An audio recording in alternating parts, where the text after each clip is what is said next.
حي الرزان في النساء العاقلة المرتضاة المستراد الفاضلة. الحمد لله رب العالمين، وصلى الله وسلم على خاتم الأنبياء والمرسلين نبينا محمد وعلى آله وصحبه ومن تبعهم بإحسان إلى يوم الدين. أما بعد، بأرمة رب العالمين بردوام دبين لدرس أوجز السير دانراوي ابن فارس لجيان نامي سرور ماندا صلى الله عليه وسلم. ابن فارس وتي نساؤه بعد خديجة، لدواي خديجة خاتون خزان كان رسول الله صلى الله عليه وسلم بريتين لا. سودة بنت زمعة، وكانت قبله عند السكران، سكران كري عمر. دليك كديك لها وسركاني رسول الله صلى الله عليه وسلم بريتشيا لسودة خاتون. سودة خاتون ناوي طواوي سودي كشي زمعي كري قيسي كري عبدو شمسة. لتشكاتك دا رسول الله صلى الله عليه وسلم ماري كردوا. رسول الله صلى الله عليه وسلم لدواي أوي كعائشة خاتوني ما ركرت، سودة خاتوني شي ما ركرت. عروي كري الزبير دا فرميت خديجة خاتون وفاتي كرت لبيش هجرة رسول الله صلى الله عليه وسلم بو مدينة بسيدان صال. دواي أوي كخديجة خاتون وفات دكات رسول الله صلى الله عليه وسلم 2 سال یان نزیک لە 2 ساڵ دەمێنێتەوە و دواجار عائشە خاتون مارە دەکات لە کاتێکدا کە تەمەنی 6 ساڵان بووە. ابن عبد البر دەڵێت رسول الله صلى الله عليه وسلم لە دوای وەفاتی خەدیجە خاتون ژیانی هاوسەرگیری لەگەڵ سەودە خاتوندا پێک دەهێنێت.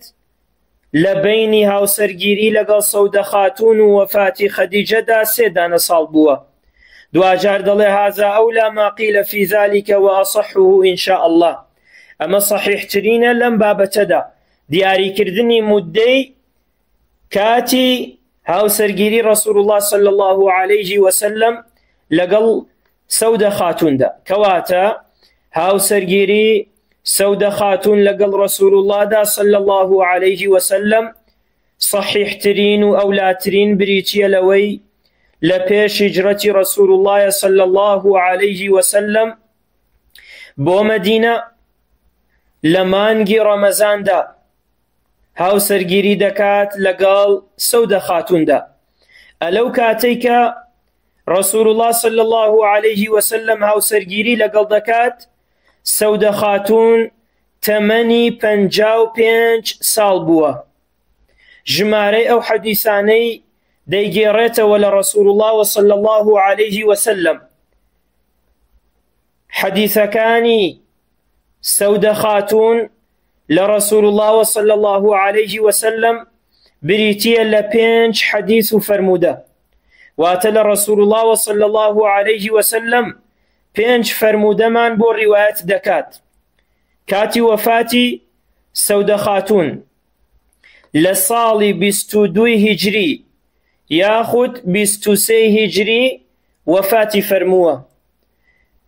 ئامۆژگاریەک بۆ ئافرەتان لە ژیاننامەی سەودە خاتوندا دەبینین پێشەوە ئەحمەد لە موسنەددا بە سەنەدێکی جەید ڕیوایەت دەکات لە ئەبوو هوڕەیرەوە كرسول الله صلى الله عليه وسلم لحج مال آوائيدا بآفرتكان بخيزانكان خوي فرمو هذه ثم ظهور الحصور.